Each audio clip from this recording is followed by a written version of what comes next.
Tú estuviste ahí en Rancho Izaguirre. Nosotros fuimos testigos, lo recorrimos, pero también encontramos muchas situaciones complicadas, como bisturís en el segundo piso. Bisturís en el segundo piso, indicios de algo más macabro. ¿Indicios de qué? Indicios de algo más macabro. ¿De órganos? Es correcto. Como una persona que ocupaste la titularidad de la Comisión Estatal de Derechos Humanos en Sonora, ¿tú crees que con voluntad política podemos arrasar la ladrillera? ¿Podemos destruir ese espacio maldito, indigno, inhumano? Es decir, ¿el Estado tiene la capacidad de recuperar ese territorio? Claro, totalmente. Esto se puede... Nomás no quieren. A ver, no quieren porque pues hay mucho dinero de por medio. Volvemos al tema de que el pollero estuvo en la primaria con el policía municipal o con el policía estatal destacamentado en aquella zona. Es decir, tenemos que acabar con la corrupción, con la impunidad. Y eso se resuelve tan rápido. Pero ¿qué pasa, mi querido Oscar? Les tiran la mano a todos los grupos. Sí. Entonces, las autoridades locales estiran la mano a muchos grupos y no puedes quedar bien con Dios ni con el diablo. Sabemos que existe corrupción, que existe impunidad, pero eso se puede atacar si existiera voluntad política. La respuesta es sí. Cuando hay voluntad política, se ataca y se acaba con eso. Platicaba hoy en la mañana en un desayuno con unas personas y estábamos hablando de la carretera México-Puebla, en donde ocurren bastantes asaltos. Sí. Hay un tramo muy complejo. Y yo les digo, eso se puede acabar en 20 minutos. La Guardia Nacional está en las casetas paradas. ¿Por qué no hacen un patrullaje? ¿Por qué no toman cartas en el asunto? Y lo puede resolver si hubiese voluntad. Claro. Pero en cambio, pues están en las casetas ahí, volteando para otro lado. Yo creo que con voluntad política se puede acabar con tantas cosas, como el huachicol, por ejemplo, ¿no? El huachicol es un tema que es otro tema que tendría más tiempo para poderlo abordar, pero tan fácil como homologar el precio de la gasolina con Estados Unidos, por ejemplo. Claro. Si costaran lo mismo, ya no fueran a comprar pipas y a venderlas acá. Pero son temas en donde se requiere voluntad política. Creo que el gobierno federal está caminando bien en ese rumbo, en ese sentido. No va a ser fácil porque hay muchas inercias, hay muchos intereses, pero ahí va caminando. Tenemos que darle el beneficio de la duda a nuestras autoridades federales y tenemos también que exigirles a las autoridades locales que hagan su chamba y que ya no estiren la mano al crimen organizado. Sí, yo no es por defender a ningún político en particular, claro, pero de repente pareciera que todos los muertos son culpa de la presidenta o del presidente en turno, ¿no? Es correcto. Son los muertos de Calderón, son los muertos de Peña, son los muertos de AMLO, son los muertos de Claudia Sheinbaum. Yo digo, ¿y los gobernadores para cuándo se meten a la ecuación? Nunca. ¿Para cuándo se van a hacer responsables de este tiradero? Y yo, hermano, ojalá la vida nos dé tiempo para volvernos a sentar aquí y decir, ¿qué crees, cabrón? La ladrillera desapareció. Hay ahí hoy una escuela, una universidad. Un centro de atención a víctimas. Un centro de atención a víctimas, sí. Alguien puso un centro de atención al migrante. Una cosa, sería maravilloso, hermano. Porque algún día la vida nos va a dar esa oportunidad. Hay que ser optimistas y va a llegar gente buena a gobernar Sonora. Eso no lo dudes en algún futuro. Yo espero que sí, hermano. Porque creo que va a haber esa parte tan importante, mi querido Oscar. Oye, y hablando de horrores, sí, porque ese lugar es horror, a mí todavía me da así como escalofríos recordar lo que vimos.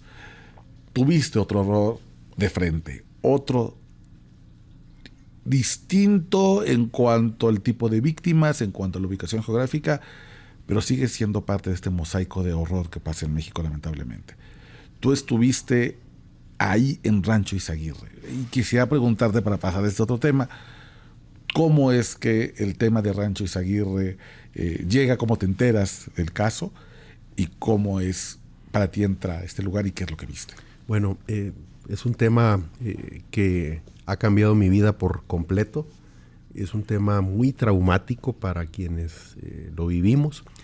Y bueno, yo recuerdo que en aquel momento se me asigna el expediente que se aperturó de oficio.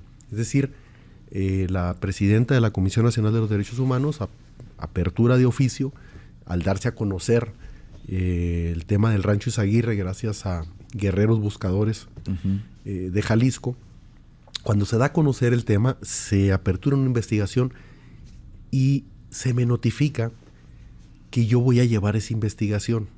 Ahí ya no me dio buena espina. Yo sabía que mi destino estaba marcado porque no era un tema que le tocara a la Quinta Visitaduría General. Es lo que te iba a decir.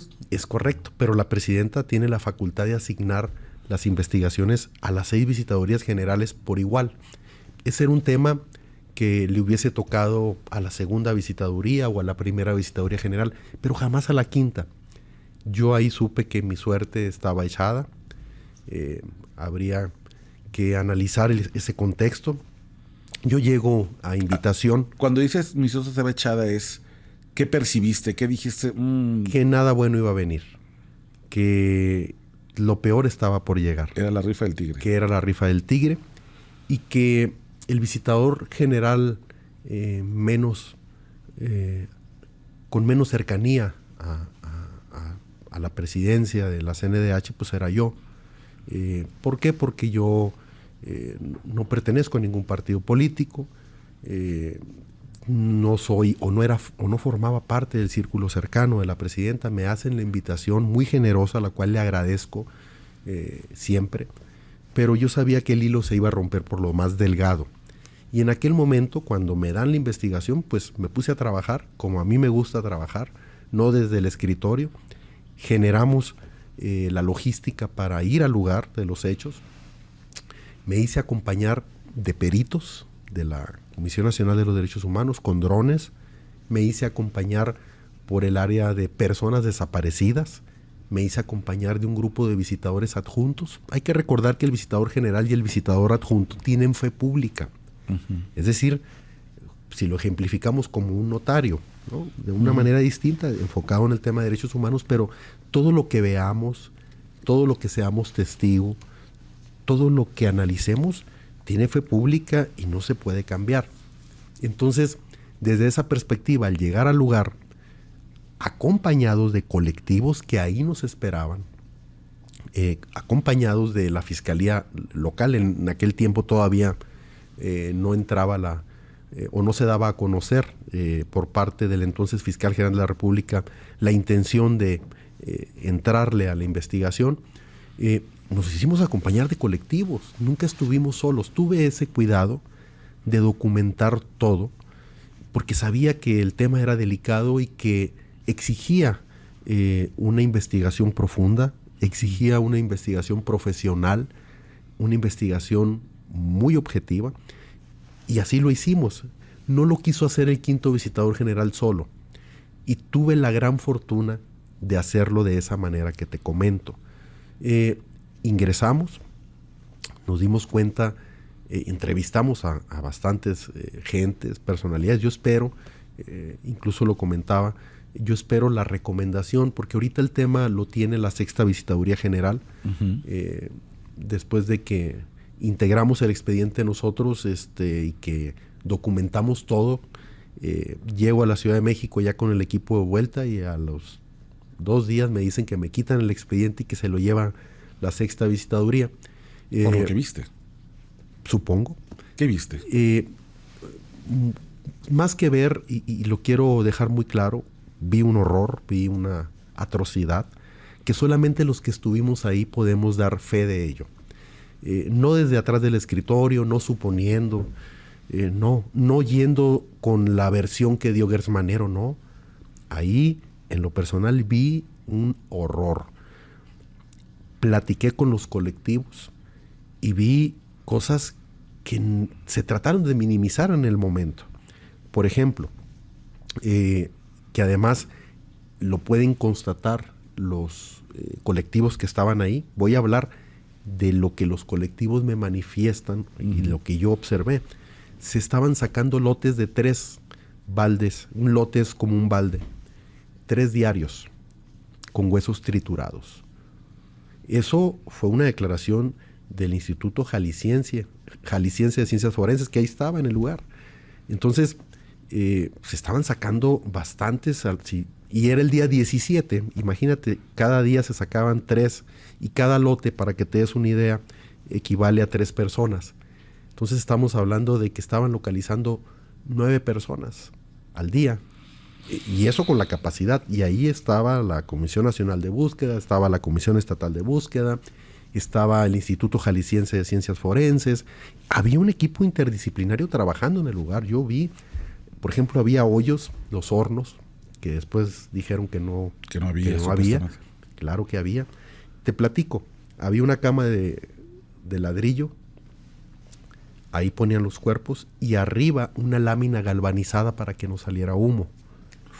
Y lo iban poniendo como si fuera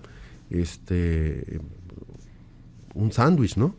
Como por capas. Por capas, y además eso incrementa los grados de calentamiento, porque si a eso le sumas que está la cama de ladrillo y después sigue la lámina galvanizada y luego otra vez otra cama de ladrillo, entonces estamos hablando de que existieron altas temperaturas en el lugar.